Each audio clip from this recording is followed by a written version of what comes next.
Looking on my favorites list, you'll quickly see a number of cult classics like Ashita no Joe, Rakugo Shinju, and then more beloved series like Bebop and NHK. All of these series share the commonality of what is perceived as good taste. This cultural idea has been brought about by seeing how broad the themes of the work are and then how adult they're conveyed. Broad list simply means how close they are to life as a whole. They don't explore a particular niche or fetish, but rather they just try to hit us on the emotions that nearly everyone can at least understand. Bebop is a show about nostalgia and dealing with our past. These are things that everyone experiences at some point in their lives, and how it is presented is through a maelstrom of different genres that everyone can connect to on some level. Adult is anything that handles its subject matter without holding your hand. For example, Porco Rosso is a Miyazaki film. Miyazaki is known for his densely layered characterization done by way of visuals. Little details we see in his films say more about who the characters are than entire scenes of exposition in other works.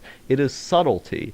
People value that because the act of being subtle is difficult to do. Everyone is more or less on the same page that all of these works were extraneously hard to make, if not on the part of the creators themselves, then on the part of anyone trying to replicate them. Favorites are an expression of one's individuality. They represent everything this person values in art, whether that be the pointed nostalgia of Bebop then shown through the immense heartbreak of Rakugo, or whether it be the fast-paced action of Lulico representing the human's desire for fun. That propensity towards fun then extends to the same person enjoying an FLCL or a Daikon 4. All of these would tell us this person cares about inspiration. They care to be uplifted, whereas the former person may enjoy shows that allow them to understand themselves, even if that path towards understanding is riddled with emotional potholes to fall into for the next week on end, like that time BoJack Horseman Season 3 gave me a week-long existential crisis. What I love about people with unique taste rather than broadly applicable adult taste is that there are so many assertions that can be made towards who that person is. While I may have contemplative shows in my favorites, I also have cute ones like K-On! Or Moonmins, things that simulate a childlike atmosphere. Maybe my interest in the themes of nostalgia in Bebop then carry on to my interest in the childishness of those shows.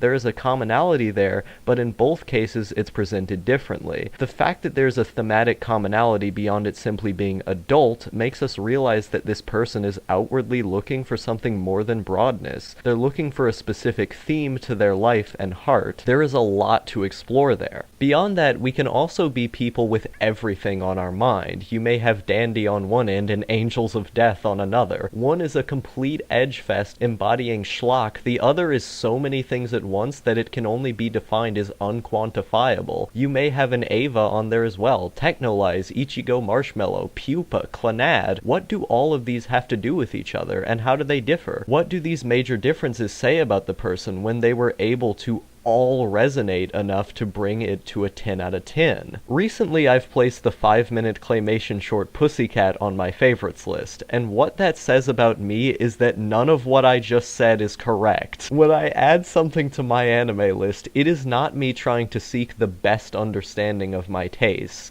It is not me seeking to put out all of the most effective art in a box, because no two pieces of art have ever affected me in the same way.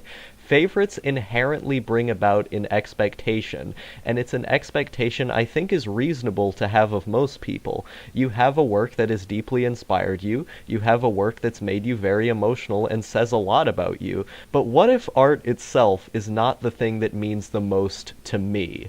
What if all I care about in art is the memes, the way in which all art connects to one another, the meta? In that case, my favorites list is not going to be defined by what is the most emotionally gratifying. It's going to be defined by what is the most interesting. If my favorites and taste in art is meta, then the favorites list itself is going to be as well.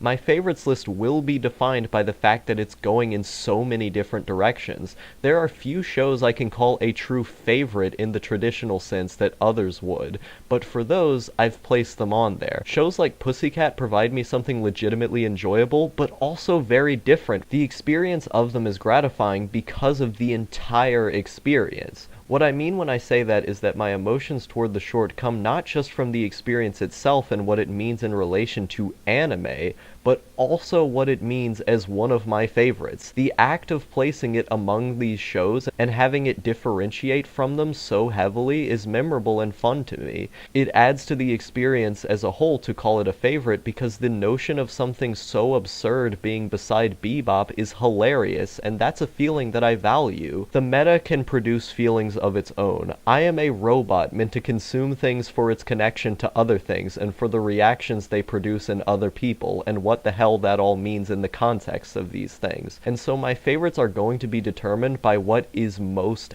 out there, by what I find the most interesting. Intrigue comes in many forms. For me it's the meta. For me it's the memes.